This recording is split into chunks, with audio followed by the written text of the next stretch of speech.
Alors on reprend Yehuda. Il y avait un truc extraordinaire. Tu vois, je pense que tu as plusieurs enfants, Baruch Hashem. Baruch Hashem.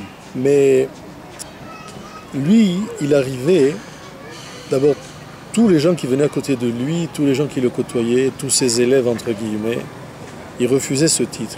Il disait, moi, j'ai pas d'élèves et je ne suis pas votre rave. On est tous des chavérim. Bon, mais tous ceux qui l'ont connu, ils ont un sentiment très particulier et un sentiment presque, je dirais, d'orgueil. De quoi? Que chacun pense, et ça je l'ai vérifié, chacun pense qu'il était le fils unique de Rabbi Israël. Ça veut dire que chacun pense qu'il avait une relation extrêmement unique avec lui et particulière et que les autres n'existaient pas. Que, comme si tu es le fils unique, tu vois, que c'est ton père, c'est le fils unique, il n'y a personne d'autre, il n'aime que toi. Et alors ça, mon vieux, c'est très très difficile parce qu'il y avait des dizaines et des dizaines qui venaient. Mais en parlant avec des camarades et des copains, même s'ils ne le disent pas, je vois qu'ils le sentent. Je vois qu'ils sentent que Rabbi Israël, il s'intéressait à eux comme si c'était le fils unique, le Ben Yachid. C'est un truc extraordinaire, ça. Moi, je ne l'ai jamais vu nulle part. Même nous, en tant que parents qui essayons de ne pas faire de différence entre les enfants, etc., je ne sais pas si nos enfants peuvent dire qu'ils se sentent le fils unique. Mais lui, Rabbi Israël, il était arrivé à ça. Et chacun qui l'a connu, ceux qui l'ont connu 10 minutes, 1 mois, 10 ans, ils ont tous, la plupart, ceux qui ont donné de même, ils ont tous cette sensation d'être le fils unique. C'est pas beau ça? Magnifique. C'est formidable, n'est-ce pas? Et tu sais combien ça te propulse dans la Avodat Hashem, ça? Tu te dis comment? Rabbi Israël, dis-moi le pétek, regarde comment il me parle, il fait attention, il me demande ceci, cela, ça te monte. Mais il y a rien, attention, il n'y a aucune chanoufa, il n'y a aucune, comment on s'appelle, il n'y a aucune flatterie, ni rien du tout, parce que quand il veut te dire quelque chose, Rabbi Israël, il te le dit comme il faut, tu vois. S'il connaît bien la personne, il le dit comme il faut, mais toujours sans faire de remontrance, d'une façon extrêmement fine.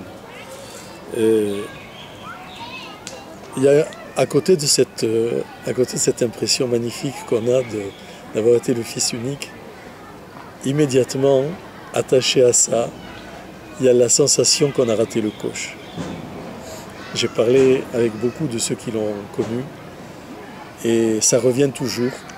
On a raté le coche, on aurait dû faire plus, on aurait dû faire différemment, on aurait dû l'écouter davantage, on aurait dû être plus à l'écoute de ce qu'il voulait. Il ne faut pas oublier quand même une chose, c'est que le dernier Rosh Hashanah qu'il a vécu, et on était à Ouman, il a dit, et me l'a raconté Meir Yemini Alav Shalom, et d'autres personnes qui l'ont entendu. Moi je ne l'ai pas entendu personnellement. C'était le dernier Rosh Hashanah, mais il a dit comme ça. Enli mile daber. Je n'ai personne à qui parler. Ça veut dire personne ne me comprend. Et à Yemini, il a dit Ani choshev sheyesh li makom beYerushalayim. Qu'est-ce qu'il a dit ça, Rabbi Israël? Rabbi Israël lui dit Ani choshev sheyesh li makom beYerushalayim. On est à Ouman, dans une petite maison qui a disparu maintenant, sur le cimetière même de là où il y a Rabbi Nachman. La maison a été détruite tout de suite après la mort de Rabbi Israël. La maison a été détruite par un glissement de terrain qui a été dû à des pluies diluviennes. Elle a disparu. Mais on était là-bas, on a passé Rosh Hashanah là-bas. Et il a dit Ani choshev sheyesh li makom beYerushalayim. Ça veut dire je pense que j'ai une place à Yerushalayim. Donc ça voulait dire qu'il savait qu'il allait partir. C'était net. Et il a dit Enli mile daber. Enli mile daber, chacun va le commenter comme il veut. Ça veut dire quoi en français? Comment? En français traduit Enli mile daber. J'ai personne à qui parler. Ça veut dire personne. Ça, j'interprète maintenant. Personne ne me comprend, personne n'a compris pourquoi j'étais là, personne n'a compris ce que j'attends de lui. Chacun va le comprendre comme il veut, mais chacun a cette impression aussi d'avoir raté le coche, d'avoir raté le train, que le train est passé, on aurait pu faire quelque chose. Et ça ne s'est pas passé. On a été au-dessous de ce qu'il fallait faire. Il fallait, comme il a dit plusieurs fois, moi c'est ce que moi je pense, je l'ai compris après, ce que je pense personnellement, je ne dis pas que c'est ça qu'il faut penser. Il a répété, il y avait une période où il répétait sans arrêt Yesh Petek et Yesh Bala Petek. Il y a le Petek, il y a celui qui a reçu le Petek. Et qu'est-ce que ça veut dire ça? On ne savait pas. Et après, on l'a compris plus ou moins que Il fallait diffuser qu'il y avait un pétek dans le monde. Il fallait diffuser qu'il y avait aussi un tzaddik qui avait reçu le pétek. Ce n'était pas un pétek, il n'est pas descendu comme ça du ciel, il a été adressé à une personne. Cette personne, c'était Rabbi Israël, et on aurait dû le publier davantage. Mais comment on pouvait le faire? Il se cachait sans arrêt. Il faisait tout pour qu'on pense que c'est un vieux grand-père, que c'est une personne âgée. Il faisait tout pour ça, même ceux qui l'ont connu, il faisait tout pour se cacher, pour brouiller les pistes, pour dire des choses, faire des choses qui te désarçonnent complètement. Alors, comment on pouvait penser? On a des circonstances atténuantes, c'est sûr, mais je pense qu'on aurait pu faire plus. Et à mon avis, on aurait dû d'abord l'accepter davantage. Mais Baal HaPetek, c'est pas celui qui a envoyé le Petek? Non. On peut comprendre aussi, le Baal HaPetek, c'est celui qui a envoyé le Petek. C'est lui le Baal, celui qui a... Le Baal HaPetek, c'est celui qui l'a reçu. Comme si je te dis par exemple, j'ai un téléphone, je te donne le téléphone, tu es le Baal du téléphone. Le Baal HaPetek, c'était lui. Ça veut dire qu'il y a une lettre, je t'envoie une lettre. Ouais. Et c'est qui a envoyé la lettre? C'est moi le Baal à Mirtab. C'est qui a écrit? Une fois que tu as envoyé la lettre, elle n'est plus à toi, tu l'as envoyée à l'autre. Mais c'est moi qui l'ai écrit. Et alors? T'es plus le Baal HaPetek. Tout ce qui est écrit là-bas, ça appartient à celui qui l'a écrit? Non, ça appartient à celui qui l'a reçu. C'est l'autre qui l'a reçu. Un l'a écrit, l'autre l'a reçu. Baal HaPetek, ça veut dire celui qui a le pétek. Comme tu dis, Baladira. C'est le Baladira. C'est le propriétaire de la maison, celui qui a la maison. Moi, tel que j'ai compris, le Baal HaPetek, c'était lui. Parce que diffuser Rabbeinu, on n'avait pas besoin de lui pour ça. On savait bien qu'il faut diffuser l'enseignement de Rabbeinu, les livres de Rabbeinu, on le savait, tout le monde le dit ça. Ça veut dire le Baal HaPetek. Pour moi, ça veut dire le Baal HaPetek, il fallait mettre le projecteur sur lui. Et ça, à mon avis, j'ai une preuve de ça, c'était que lorsque le gala de Paris a été organisé, et avant qu'il vienne à Paris, la question lui a été posée parce qu'il fallait faire des affiches, annoncer qu'il y avait un gala qui allait venir. Et Rabbi Israël qui se cachait sans arrêt, qui faisait tout pour brouiller les pistes, tout d'un coup on lui pose la question, est-ce qu'on peut mettre tes photos sur les affiches et mettre le paquet et faire de la pub? Et là il dit oui. Il dit oui, on peut mettre mes photos sur les affiches. Alors ça voulait dire quoi ça? Ça voulait dire Yesh Petek, Yesh Baal HaPetek. Il y a un Petek et il y a celui qui a reçu le Petek. Et les deux doivent être diffusés. Et maintenant chacun le comprendra comme il veut. Moi je dis ce qu'il a dit. Il a dit à plusieurs reprises, tout le monde l'a entendu, qu'il fallait diffuser les deux.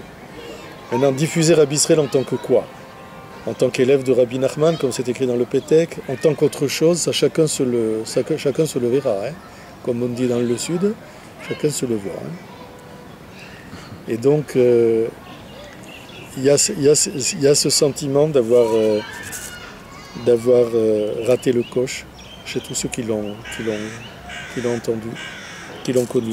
Et il y a aussi ce mot qu'il a dit, il a dit « plus je me dévoile et plus je reste un secret ».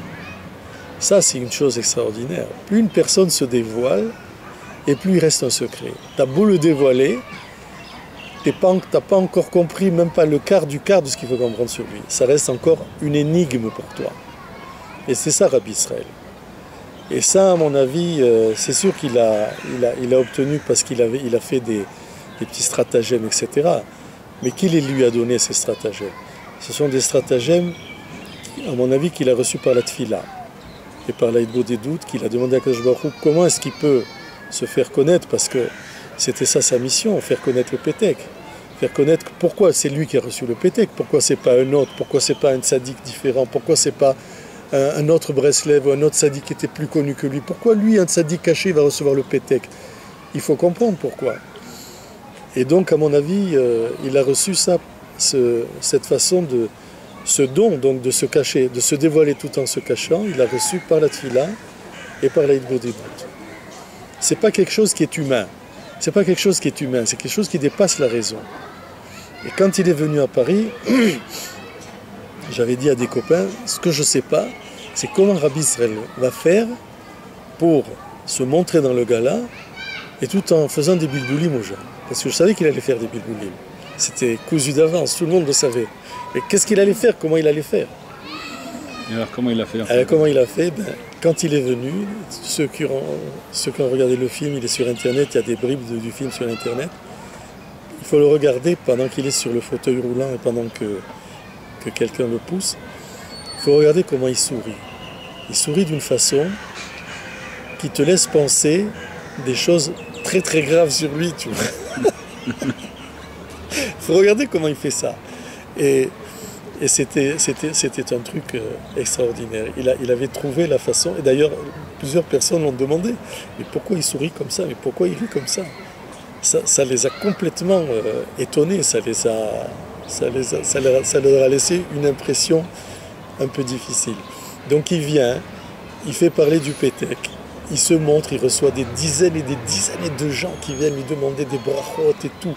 Ça s'est passé chez Jerry Saada, dans sa maison qu'il avait à Pantin.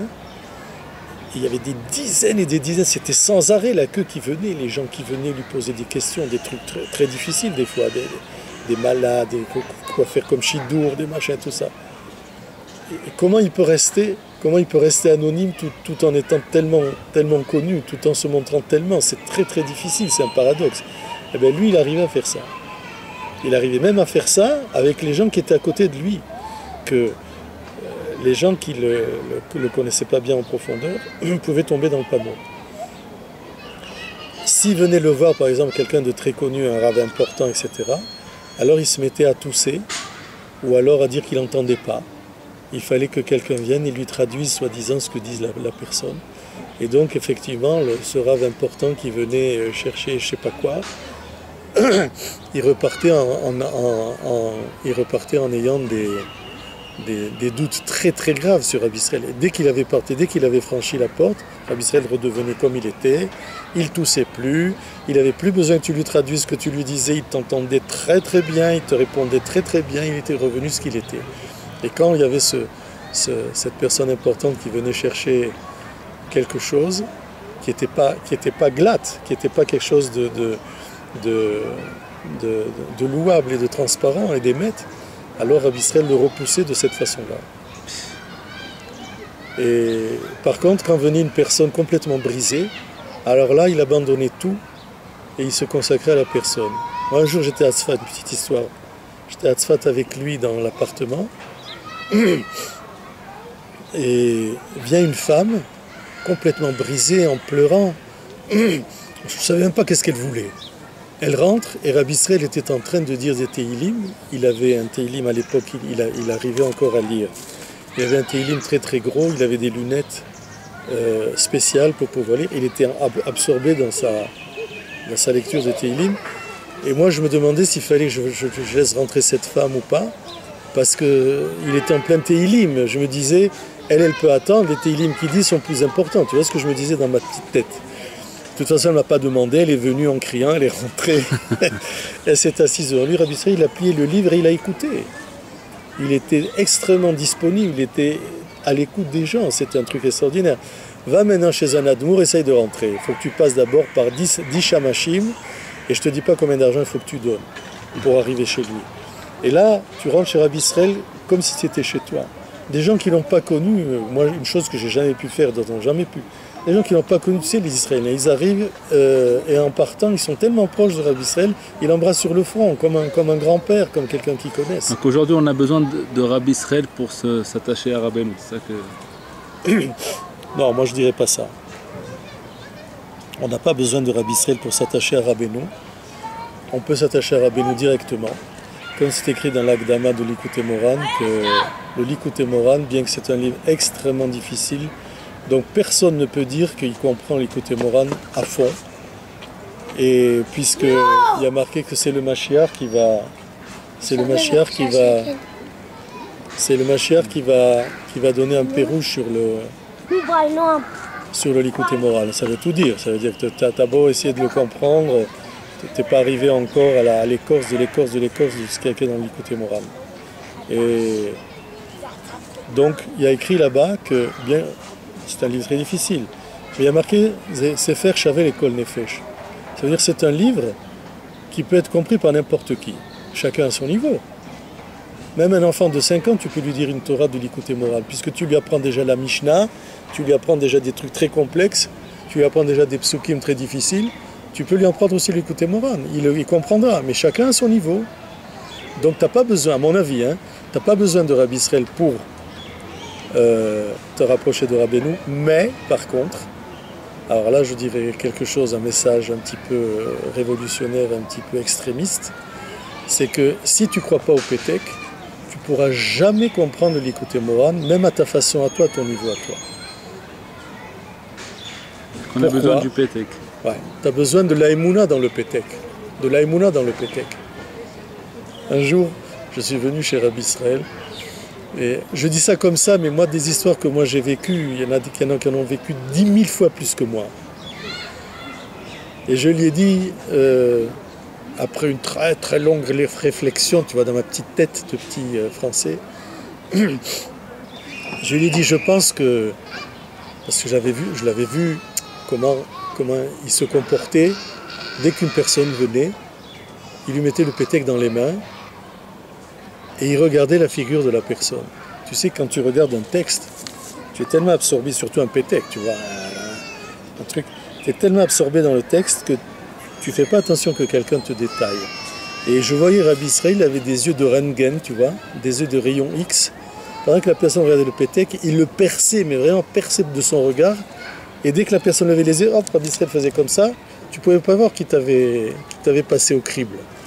Donc, j'en étais arrivé à la conclusion de Sherlock Holmes que le pétek, l'Aïmouna dans le pétek, c'était très important. Et un jour, je viens et je lui dis, je pense que celui qui ne croit pas au pétek, c'est un défaut dans la foi. C'est un manque de foi. Et il me dit, Anigam Rochev Kacha. Et il me dit, je pense aussi comme ça. Mais oui, parce que le pétek, c'est un miracle. Celui qui ne croit pas que Akadosh Baruch Hu peut faire des miracles, et qui peut faire des miracles uniquement parce que c'est écrit dans le Tanakh à l'époque de la mer Rouge et qu'après il n'en fait plus, ça c'est un défaut dans la foi. Ça c'est un manque de foi. Akadosh Baruch Hu, il fait des miracles tous les jours. Il peut faire des miracles cachés, des miracles dévoilés. Là il a fait un pétek, un miracle dévoilé, les gamrés, qui est en même temps très caché, mais très dévoilé. Et il y a plein d'autres exemples de gens qui ont reçu des péteks après la mort de celui qui l'a écrit dans la Torah. C'est fini? Ah, c'est dommage, je voulais donner des preuves sur le pétek, tu vois. Attends. Zéo, on a parlé pendant 1 heure.